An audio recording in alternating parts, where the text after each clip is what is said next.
एकनाथ भाई शिंदे तुम आगे बढ़ो, विजय बापू शिवतारे तुम आगे बढ़ो। जय भवानी। छत्रपती शिवाजी महाराज की जय भवानी। जेजुरीच्या खंडोबाच्या चरणी प्रणाम वंदन। येळकोट येळकोट येळकोट येळकोट। आज संत सोपान काका महाराज पण जयंती आहे, मी त्यांनाही विनम्र अभिवादन करतो। आणि महाराष्ट्राच्या दौलतीची पाठराखण करणाऱ्या पुरंदरला पण मानाचा मुजरा करतो। आजच्या या महायुतीचे अधिकृत उमेदवार विजय बापू शिवतारे यांच्या जाहीर प्रचार सभेला उपस्थित माजी आमदार अशोकराव टेकावडे, शिक्षक माजी आमदार भगवानराव साळुंके, वासुदेव नाना काळे, संजय मिस्किन, बाबाराजे जाधवराव, निलेश जगताप, दिलीप यादव, संदीप हरपळे, पंडितदादा मोडक, राहुल शेवाळे, हरिभाऊ लोके, अतुल मस्के, रमेश कोंडे, दत्तात्रय काळे, ममता शिवतारे आणि माझ्या लाडक्या बहिणी पण इथे आहेत आणि संपूर्ण महायुतीचे सर्व पदाधिकारी आणि मोठ्या संख्येने इथं उपस्थित मतदार बांधव भगिनी आणि मातांनो,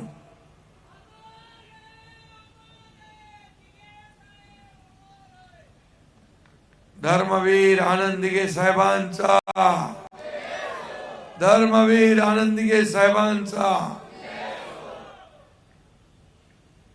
खरं म्हणजे मी मगाशी म्हणालो, पुरंदरच्या अभेद्य किल्ल्यासारखे आपले उमेदवार विजय बापू शिवतारे आज निवडणुकीच्या रिंगणात उतरले आहेत। कुठल्याही परिस्थितीत पुरंदर शत्रूच्या हाती पडता कामा नये, कारण पुरंदर हा आपला आत्मा आहे, हा निवळ गड नाही तर मराठी माणसाचा हृदय आहे। आणि म्हणून हे शाबूत ठेवायचं असेल तर बापू सारखा खंदा शिलेदारच मैदानात पाहिजे, नाही का? बरोबर आहे का? आणि म्हणून मी इथंच आलो होतो आणि इथंच म्हणालो होतो, पुरंदरचा किल्लेदार विजय बापू शिवतारेच असतील।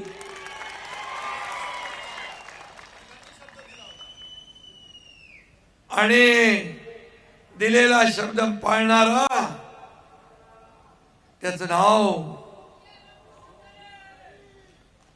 आणि विजय बापूंनी मला शब्द दिला आणि तो पाळला, आणि विजय बापूला मी शब्द दिला तो मी पाळला। विरोधकांशी झुंजत विजय बापूंनी शिवसेनेचा भगवा इथे फडकत ठेवला, तो तसाच कायम आपल्याला फडकवत ठेवायचा आहे। हे तुमच्या हातात आहे, फडकवत ठेवणार ना? याबाबत मला शंका नाही। विजय सोपान शिवतारे, बरोबर आहे? हे नाव ऐकलं की मला अमिताभ बच्चन यांच्या सिनेमातला डायलॉग आठवतो, मेरा नाम विजय दीनानाथ चव्हाण। बापूच्या नावातच विजय आहे, त्यामुळे विजय तर आपला पक्का आहेच। त्यांच्या वडिलांचं नाव सोपान आहे, सोपान म्हणजे शिडी। बापू लोकप्रियतेची शिडी चढणार आणि विजयाची गुढी उभारल्याशिवाय राहणार नाही। आडनाव आहे शिवतारे, म्हणजे शिव म्हणजे महादेव, त्यांना तारल्याशिवाय राहणार नाही। आणि शिव छत्रपती शिवाजी महाराज यांचा आदर्श त्यांच्या पाठीशी आहे आणि आशीर्वादही आहे. मग सांगा, कोणी माईकाला त्यांना बापूला हरवू शकतो? आणि तुम्ही एवढे जण असल्यावर बापूचा विजय ही काळ्या दगडावरची भगवी रेग आहे. त्यामुळे बापूचं 23 तारखेचं मुंबईचं तिकीट पक्का आहे. विधानसभेचं तिकीट पक्का आहे. बोलू ना, अरे पक्का आहे बोलायचं की नाही? आवाज आला पाहिजे ना. माझा आवाज थोडा रोज 7-8 सभा करून कमी झालाय. अजून 2-4 दिवस चालवायचा आहे. पण तुमच्या आशीर्वादाने सगळं ठीक होईल.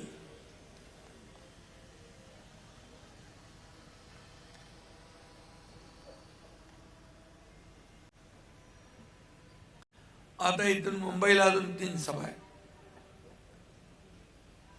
आणि पुरंदर हवेलीकडे अनेकांचं लक्ष लागलंय. कारण बापू नेहमीच लक्षवेधीच असतात.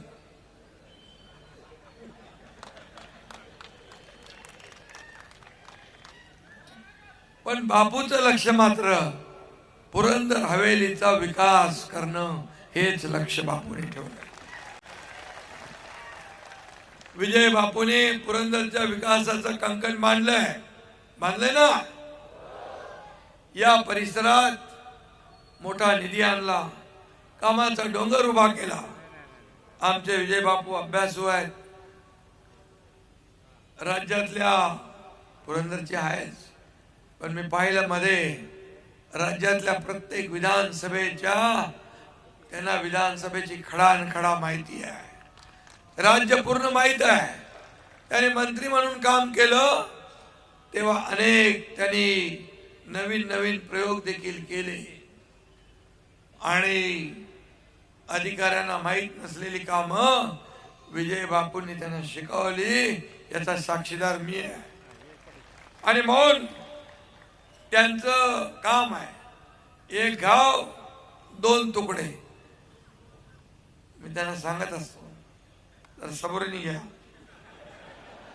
हा गडी कट्टर शिवसैनिक आहे, बाळासाहेबांचा सच्चा शिवसैनिक आहे. राग आला तर थोडाफार रुसतो, पण लगेच बरा होतो. असंच पाहिजे माणूस. पकडून ठेवायचं नाही, आणून नाही धरायचं. माणसाने शेवटी आपल्या स्वतःसाठी नाही, आपल्यावर ज्यांचा विश्वास आहे, आपले मतदार आहे, आपला मतदार संघ आहे, त्यांच्या प्रेमासाठी काही वेळा आपल्याला तडजोड करावी लागते. इथले विद्यमान आमदार काय करतात? नावापुरते आमदार आहेत काय?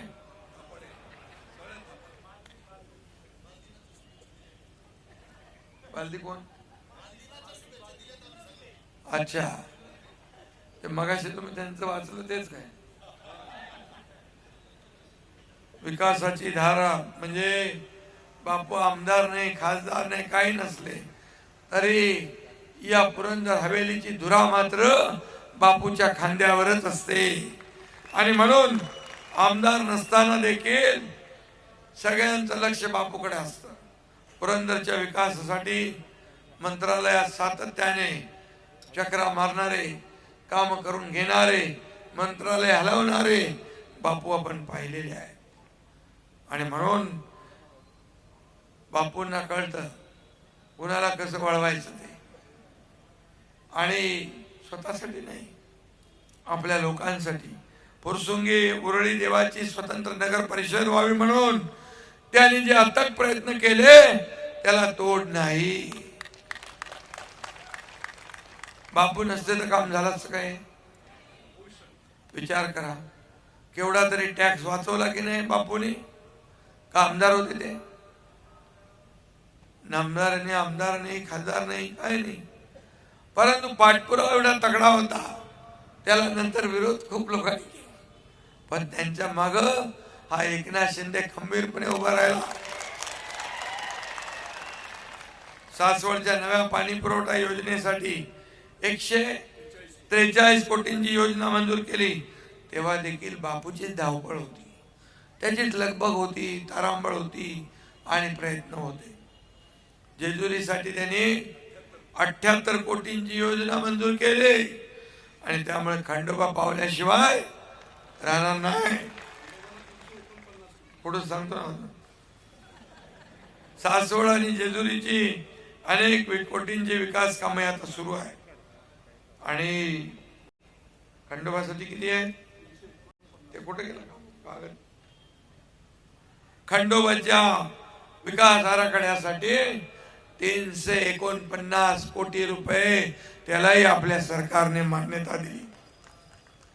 आणि त्याचबरोबर गुंजवणी जलवाहिनी असेल, MIDCतल्या 2,500 एकर जमिनीचा विषय असेल, 2400 एकर जमिनीचा विषय आपण लावतो. MIDCला दिली, उद्योग येणार आणि डिनोटिफाय करून शेतकऱ्यांना जमीन बागायतीची जमीन होती म्हणून आपण ती सोडली. शेवटी सरकार कुणासाठी आहे? कुठलाही प्रकल्प जनतेच्या डोक्यावर आम्ही लादणार नाही. जनतेच्या संमतीनेच आम्ही कुठलाही प्रकल्प पुढे नेणार. नागपूर मुंबई समृद्धीचं आपल्याला उदाहरण माहित आहे. त्यामध्ये देखील लोकांचा सुरुवातीला विरोध होता. आम्ही सांगितलं तुम्ही मान्यता दिल्याशिवाय आम्ही प्रकल्प करणार नाही, पण त्यांनी स्वतः त्याला मान्यता दिली. नागपूर समृद्धी मुंबई एक्सप्रेस आपण चालू केला. आणि या ठिकाणी खरं म्हणजे सामान्यांच्या प्रश्नांची तड लागावी म्हणून विजय बापूंनी खूप कष्ट घेतले. तसा कष्टाळू माणूस आहे, पण कधी कधी रागावतो आणि कधी कधी कोणाला घाम पडतो. आणि सगळी कामं झाली तेव्हा ते आमदार काय करत होते? पकडत होते. पुरंदरचं आंतरराष्ट्रीय विमानतळ हे तर पुरंदर हवेलीच्या विकासाची झेप ठरणार आहे. विमानतळासाठी शेतकऱ्यांना विश्वासात घेतलं जाईल. कुणालाही जोर जबरदस्तीने तयार केलं जाणार नाही. हा एकनाथ शिंदेचा शब्द आहे. कुणाचंही नुकसान होऊ दिलं जाणार नाही. पुरंदर लॉजिस्टिक हब करायचा आहे. त्यासाठी 2,500 कोटींची तरतूद आपण केली आहे. शेवटी डेव्हलपमेंट पाहिजे, लोकांना काम पाहिजे, रोजगार पाहिजे, तर उद्योगही पाहिजे. आणि म्हणून या विमानतळामुळे आपल्याला फायदा होणार आहे. कार्गोमुळे कुठल्या कुठल्या गावांना हवेली, दौंड, चाकण, मुळशी, मावळ, बारामती, इंदापूर या परिसरातील फूल उत्पादक, फळ उत्पादक शेतकऱ्यांना आपला माल एक्सपोर्ट करता येईल. त्या मालाला चांगला भाव मिळेल, व्हॅल्यू एडिशन होईल आणि त्याचा फायदा शेतकऱ्यांना होईल. आणि या ठिकाणी देखील मोठी गुंतवणूक, हजारो रोजगार येतील. आणि यामध्ये देखील मी आपल्याला सांगतो, स्थानिकांनाच यामध्ये प्राधान्य दिलं जाईल. शेवटी स्थानिक आपल्यासाठी महत्वाचं आहे. आणि म्हणून या परिसरावर बसलेला दुष्काळाचा शिक्का आपल्याला पुसायचा आहे. शेतकऱ्यांचा पिंड असलेले विजय बापू स्वतः इंजिनियर आहे. त्यांच्यासारखा हुशार आमदार, अभ्यासू आमदार तुम्ही एकदा निवडून दिलेला, 2 वेळा, आणि मधलं थोडा गॅप दिलाय. नाही तर आता त्यांचं चौकार मारला असता आपण. पण आता हॅट्रिक मात्र त्यांची आपल्याला करायची आहे आणि त्यांना विधानसभेत पाठवायचं आहे. मला विश्वास आहे 100 नाही, तुमच्याही उपस्थितीवरून 110% विजय बापूंचा विजय पक्का. विजय बापूच्या पाठीला माती लावण्यासाठी अनेक जण देव पाण्यात बुडून बसले. पण त्यांना दूर करायची ताकद तुमच्या हातात आहे, तुमच्या हातात आहे. आणि म्हणून आज मी आपल्याला एवढं सांगतो, मराठीचा स्वाभिमान आणि पुरंदरचा दिमाग डोळ्यासमोर ठेवून विजय बापूंना आपण मतदान करा. कारण हा स्वाभिमानी आहे. तुम्हाला खरं म्हणजे त्यांच्याकडे जावं लागणार नाही, ते तुमच्याकडे येतील, तुमचं काम करतील, तुम्हाला मदत करतील, या पुरंदर हवेलीचा विकास करतील. आता धनुष्यबाणाला पर्याय नाही. धनुष्यबाणाशिवाय चक्रव्यूह भेदता येत नाही. आणि म्हणून धनुष्यबाण विजय बापूच्या हातात आपण दिला. आले किती गेले किती, पण बापू सारखं नेतृत्व मिळणार नाही, हे मी आपल्याला सांगतो. बापूंकडे विकासाची दृष्टी आहे. नुसतं आमदार म्हणून फक्त काही मतदारसंघातली छोटी मोठी कामं करून भागत नाही. त्याला पुढचे 20-25 वर्ष या मतदारसंघामध्ये विकास झाला पाहिजे. आणि हे आपलं सरकार विकासाभिमुख आहे. आज आपण पाहतोय महाविकास आघाडीचं सरकार 2.5 वर्ष काय केलं. सगळ्या कामांना स्टे, कोस्टलला स्टे, जलयुक्त शिवारला स्टे, अटल सेतूला स्टे, समृद्धीला स्टे, पाणी योजना नसते. काय केलं. आता म्हणतात आम्ही सरकारमध्ये आल्यानंतर आम्ही हे बंद करू, ते बंद करू, अमका प्रकल्प बंद करू, तमका प्रकल्प. काय चालू करणार ते सांगा. सरकारचं, राज्यकर्त्याचं काम काय. अगोदरच्या सरकारने चालू केलेली कामं जर लोकहिताची असतील तर ती चालू ठेवली पाहिजे. आम्ही सरकारमध्ये आल्यानंतर त्यांनी बंद पाडलेली कामं सगळी चालू केली, सगळी चालू केली. आज एकीकडे विकास होतोय. आज आपण पाहतोय पुण्यामध्ये देखील आपण पाहतोय मेट्रोची कामं होत आहेत, अनेक विकासाची कामं, वाहतूक कोंडी दूर करण्याची कामं, पाणी योजना. तुम्हाला मी सांगतो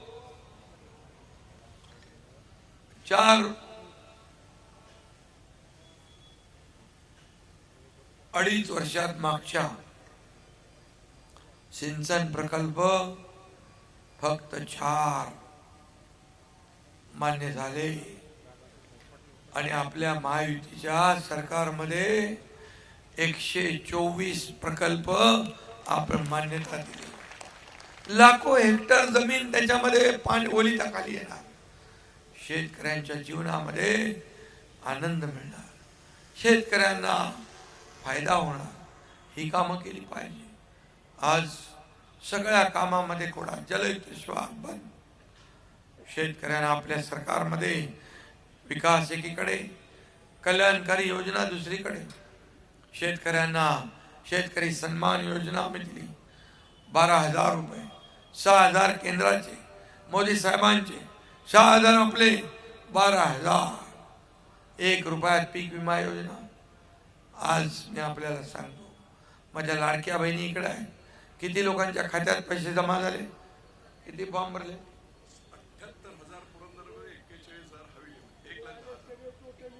या सगळ्यांच्या खात्यात पैसे आले.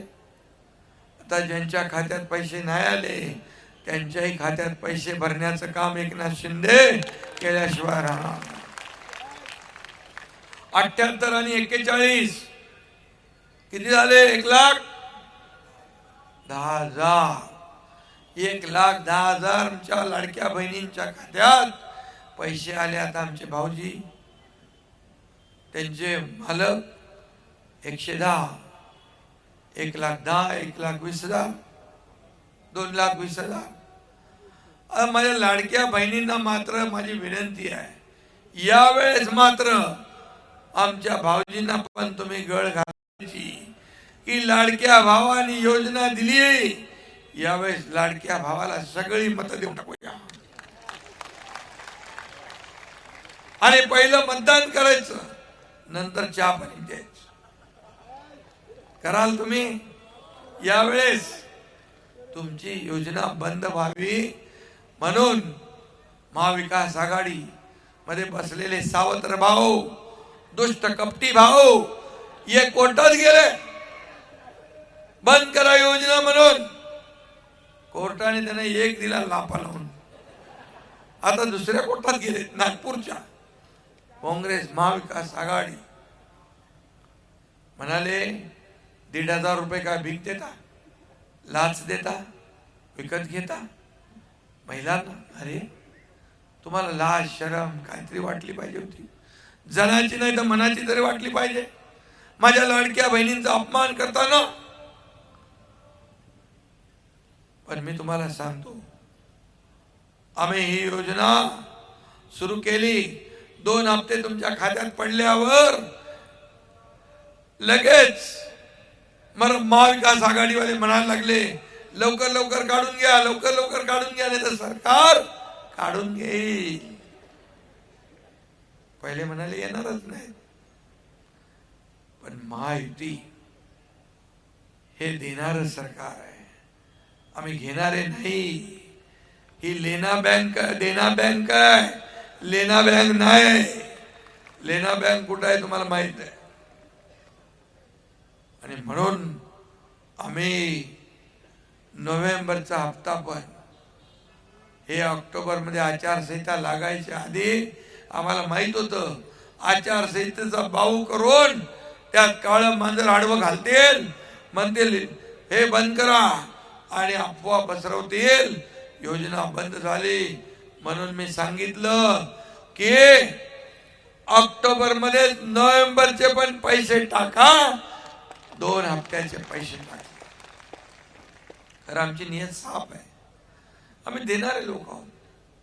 आणि तुम्हाला मी सांगतो 20 तारखेचं मतदान झाल्यानंतर ताबडतोब डिसेंबरचा हप्ता पण तुमच्या खात्यामध्ये जमा झाल्याशिवाय राहणार नाही. हा विश्वास तुम्हाला देतो. कारण त्यांना काय कळणार 1,500 सोन्याचा चमचा तोंडात घेऊन जन्माला आले. पैशाच्या राशीत लोळणाऱ्यांना 1,500ची किंमत नाही कळणार. पण या एकनाथ शिंदेला माहित आहे, हा शेतकऱ्याचा पोरगा आहे, गरिबीतून आलाय. माझी आई कसं घर चालवायची मी पाहिलंय, कशी काटकसर करायची. फीचे पैसे, दुधाचे पैसे, राशनचे पैसे, औषधाला पैसे मी पाहिले. तिच्या डोळ्यातली तगमग मी पाहिली. त्यावेळेस मला वाटायचं की हे कसं बदलणार. आणि मी ठरवलं, जेव्हा माझ्या हातात अधिकार येतील तेव्हा पहिलं काम माझ्या लाडक्या बहिणींसाठी मी करणार. आणि मी ते करून दाखवलं.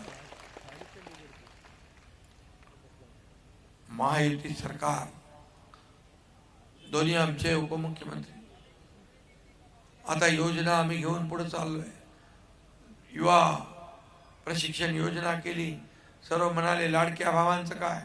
लाडक्या भावांना पण आम्ही 6,000, 8,000, 10,000 स्टायपंड देण्याचा निर्णय घेतला. कधी पाहिलं होतं आपण? कधी लाडक्या बहिणींच्या खात्यात पैसे येतील असं कधी स्वप्नात पाहिलं होतं? लाडक्या भावांना रोजगार भत्ता मिळेल कधी पाहिलं?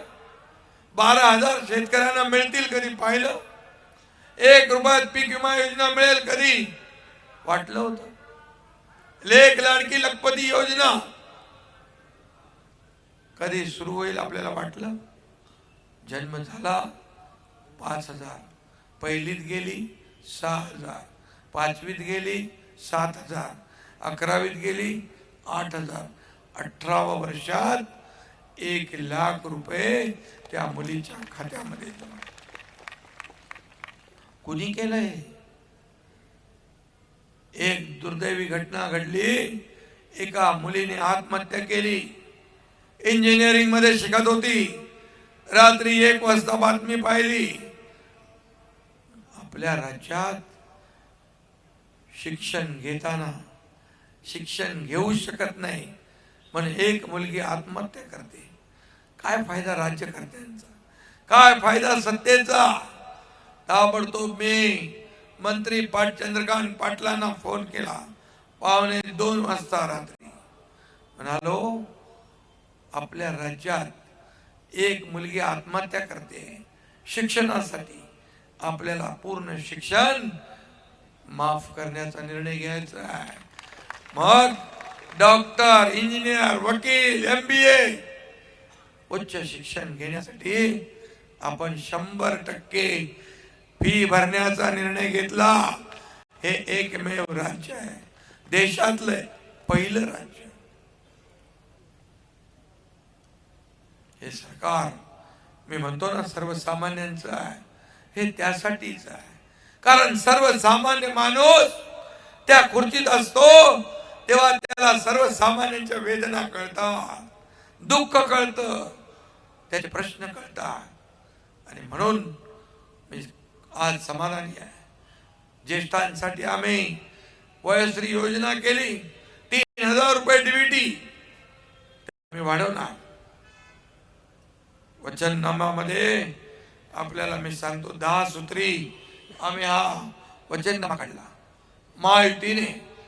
हे तो ट्रेलर आहे, पिक्चर अभी बाकी आहे.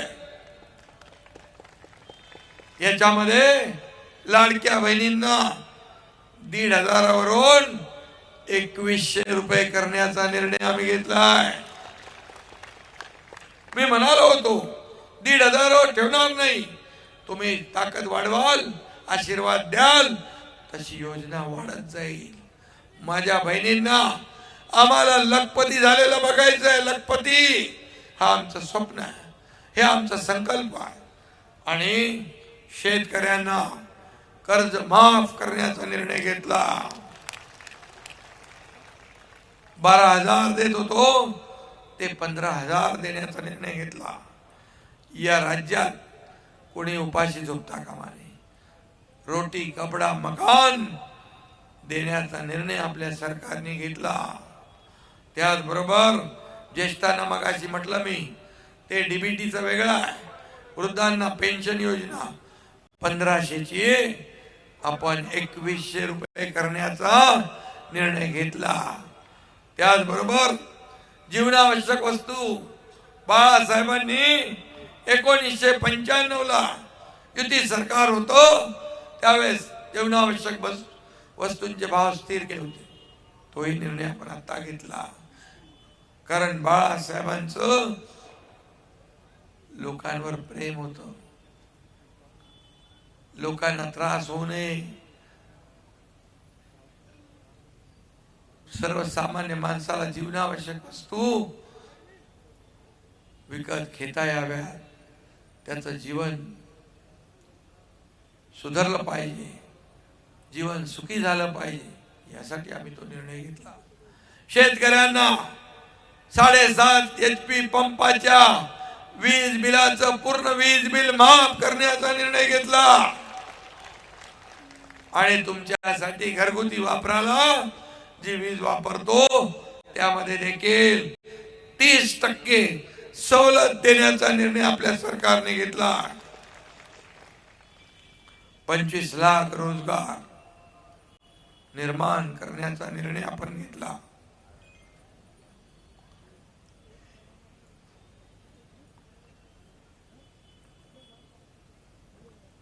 संपलंय पाणी तुझं, अजून भाषण आहे.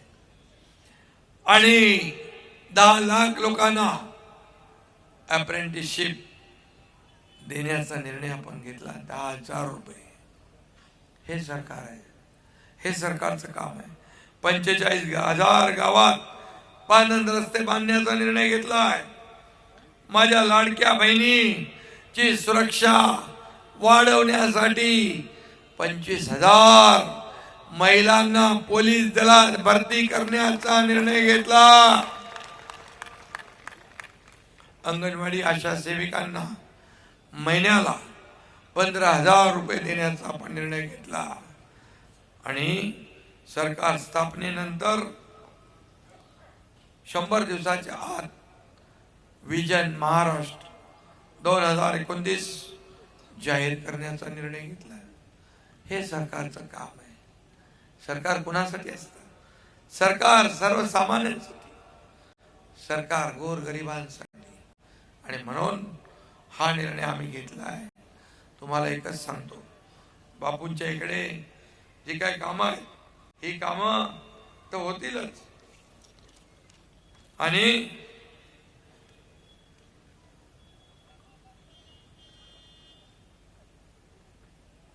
या राज्यामध्ये सर्वसामान्य माणूस जेव्हा सत्तेच्या खुर्चीत बसतो, जेव्हा सर्वसामान्य कार्यकर्ता एक मुख्यमंत्री होतो, मी स्वतःला सीएम म्हणजे चीफ मिनिस्टर नाही, सीएम म्हणजे कॉमन मॅन समजतो, सर्वसामान्य माणूस.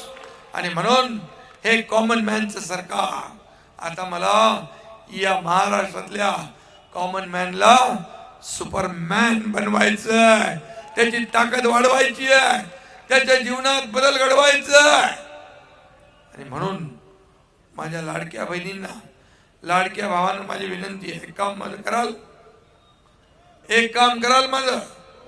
तुम्ही गेल्यानंतर तुमच्या इतर ज्या आपल्या भगिनी आहेत, भाऊ आहे, त्यांना सांगायचं आम्ही लाडक्या भावाला भेटून आलोय, एकनाथ शिंदेला भेटून आलोय, आणि त्यांनी सांगितलंय ज्या योजना, लाडकी बहीण योजना असेल, इतर ज्या योजना आहेत, कुणाचाही माईकाला आला तर या योजना बंद होणार नाही. हा शब्द माझा आहे. मी एकदा शब्द दिला की दिला. बाळासाहेब सांगायचे, दिघे साहेब सांगायचे, शब्द देताना एकदा नाही 100दा विचार करा, पण शब्द दिल्यानंतर मागे नाही. आणि म्हणून तुम्हाला मी सांगतो की दिलेला शब्द पाळणारा हा एकनाथ शिंदे आहे. आणि म्हणून तुम्हाला मी पाहिलं 2 वर्षात, 2 वर्षामध्ये, 2 वर्षापूर्वी आपण जे केलं, या महाराष्ट्रातल्या जनतेच्या मनातलं सरकार आणलं, म्हणून एवढं आपण करू शकलो. नाहीतर आपलं राज्य अधोगतीला गेलं असतं. 2.5 वर्ष मागचे आठवा, सगळं बंद होतं. काय चालू होतं? मंदिर बंद, दुकानं बंद, प्रकल्प बंद, सण उत्सव बंद. चालू काय? आपण आल्यानंतर सगळं चालू केलं. जर आपण सरकार बदललं नसतं तर बापू काय झाला असतं? बापू सुरुवातीपासून सोबत होते, खांद्याला खांदे लावून होते. सरकार पलटवायला देखील हिम्मत लागते, वाघाचं काळीज लागतं, आणि सरकार मधून पाय उतार व्हायला पण मन मोठं लागतं. सत्तेतून आम्ही उतारलो, लोक सत्तेत जात असतात. आम्ही सत्तेतून पाय उतार होऊन गेलो. बाळासाहेबांचे विचार जिथं सोडले, विचारधारा सोडली, शिवसेना भाजप म्हणून निवडणूक लढवली, एकीकडे बाळासाहेबांचा, एकीकडे आदरणीय प्रधानमंत्री मोदयांचा फोटो लावला.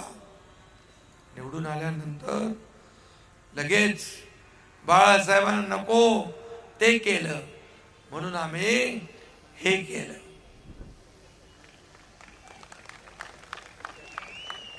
आणि आज पाहतोय केंद्र सरकार आपल्याला मदत करत आहे. आपल्याला केंद्राकडे जेव्हा जेव्हा आपण प्रस्ताव पाठवतो, एकही प्रस्ताव आपला रद्द होत नाही. का? त्यांना माहित आहे हे डबल इंजिन सरकार, हे काम करणारे लोक आहेत, कष्ट करणारे लोक आहेत. पूर्वीचं सरकार 2.5 वर्ष केंद्रामध्ये केंद्राबरोबर भांडण्यात घालवली. कडक शिंग झाले, आम्ही कशाला मागायचं, तुम्हाला काय घरी द्यायला येणार आहे? अरे राज्यकर्त्यांनी आपल्या राज्याला पुढे नेण्यासाठी तडजोड करायची असते, आपल्याला मागायचं असतं. परंतु दुर्दैव आहे, मी आपल्याला सांगतो, मनमोहन सिंग प्रधानमंत्री असताना या राज्यात काँग्रेसचं सरकार होतं. 10 वर्षात 2004 ते 2014 2 लाख कोटी रुपये केंद्र सरकारने राज्य सरकारला दिले. पण 2014 नंतर 2024 पर्यंत 10 वर्षात किती पैसे मिळाले माहित आहे? 10 लाख कोटी रुपये आपल्याला मिळाले. दुप्पट नाही, तिप्पट नाही, 5 पट. हे सरकार, हे डबल इंजिनचं सरकार, बुलेटच्या स्पीडने धावणारं सरकार, म्हणून आपण एवढ्या योजना केल्या, एवढे प्रकल्प केले, एवढे उद्योग आपण आणतोय. यासाठी, या राज्याला पुढे नेण्यासाठी. मला काय मिळालं यापेक्षा या महाराष्ट्रातल्या जनतेला काय मिळालं हे बघणारा मुख्यमंत्री पाहिजे. नाही तर मला काय, माझं काय, गेला उद्योग पळून. येथे माझं काय नाही, तुम्हाला काय मदत पाहिजे, तुम्हाला काय पाहिजे ते सांगा.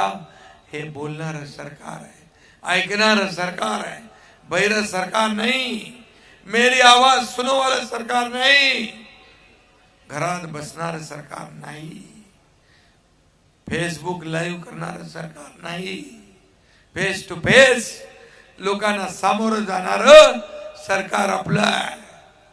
आणि म्हणून बाळासाहेब सांगायचे, कार्यकर्ता घरात नाही, लोकांच्या दारात शोभून दिसतो. म्हणून शासन आपल्या दारी आपण योजना केल्या. तुम्हाला आश्चर्य वाटेल, 5 कोटी लोकांनी त्याचा फायदा घेतला. 5 कोटी लोकांनी. का? योजना नव्हत्या पहिल्या, लाभार्थी नव्हते, लाभ नव्हते, सगळं होतं, पण कटकट नको. सरकारी काम 6 महिने थांब, माणूस वैतागून निघून जातो, योजनेचा लाभ सोडून देतो. आम्ही ठरवलं जेवढ्या योजना आहेत याचा लाभ मिळालाच पाहिजे. हा अधिकार लोकांचा आहे, हा अधिकार जनतेचा आहे. आणि म्हणून आम्ही सगळ्यांना कामाला लावले. कॉम्पिटिशन चालू झाली जिल्ह्यामध्ये, आणि याद्या बनू लागल्या, आणि त्याच्यातले लाभ सगळे आम्ही देऊ लागलो. समाधान आहे. इतर राज्यातली लोक, मुख्यमंत्री मला विचारू लागले, ये शासन आपले दारी क्या है? बोले शासन अपने द्वार पे क्या लेके जाता है? योजना लेके जाता है. त्यांनी पण चालू केलं आपलं तिकडे. कारण शेवटी या योजना तुमच्यासाठी आहे, शेतकऱ्यांसाठी देखील. मी सांगतो, आता सोयाबीन इकडे आपल्याकडे तुमच्याकडे ऊसवाले आहेत, कांदा आहे, कांद्यामध्ये आता कांद्याचं चांगला आहे ना, प्रॉब्लेम नाही. आणि फळबागा आहेत. आपलं जिथं जिथं कधीही शेतकरी अडचणीत येईल त्या शेतकऱ्याच्या पाठीशी सरकार खंबीरपणे उभा राहील. हा शब्द या ठिकाणी मी आपल्याला देतो. कारण या महाराष्ट्राच्या तिजोरीवर पहिला अधिकार माझ्या शेतकऱ्याचा आहे. आणि म्हणून शेतकऱ्याला आम्ही कधी वाऱ्यावर सोडणार नाही. आणि आता तर माझ्या लाडक्या बहिणी उत्साहात आहे, लाडके भाऊ आहेत, आता वाट बघताय कधी 20 तारीख येते. आणि मी पूर्ण महाराष्ट्रात फिरतोय, एक आनंदी उत्साही वातावरण आहे. कधी एकदा 20 तारीख येते आणि मतदान करतोय. तुमच्या इथं पण असंच झालं पाहिजे. आणि म्हणून मी तुम्हाला एवढंच सांगतो, याच मैदानावरून दिलेला शब्द मी पाळलाय. आता वेळ तुमची आहे. पुरंदरचा किल्लेदार माझ्याच विचाराचा द्या, बापूला निवडून द्या. आणि पुरंदर हवेलीच्या सर्व प्रश्नांची तड लावण्याची जबाबदारी हा एकनाथ शिंदे घेतो. हा शब्द आपल्याला देतो. पुन्हा एकदा मी सगळ्यांना सांगतो, दिवाळी झाली, फटाके वाजवले, आता नवीन फटाके घेऊन ठेवा. 23 तारखेसाठी फटाके दिवाळी, मोठी दिवाळी झाली पाहिजे. या भागातली जनता आनंदी झाली पाहिजे. 2-4 दिवस आहेत, गाफील राहू नका. सगळे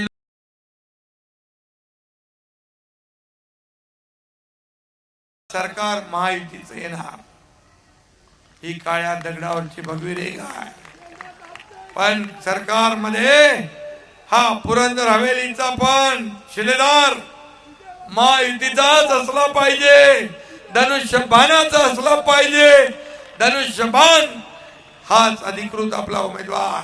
कोणी सांगितलं तरी कुणाच्याही दिशाभूल करत असतील तर त्यांना म्हणावं पुरंदर हवेलीत नको.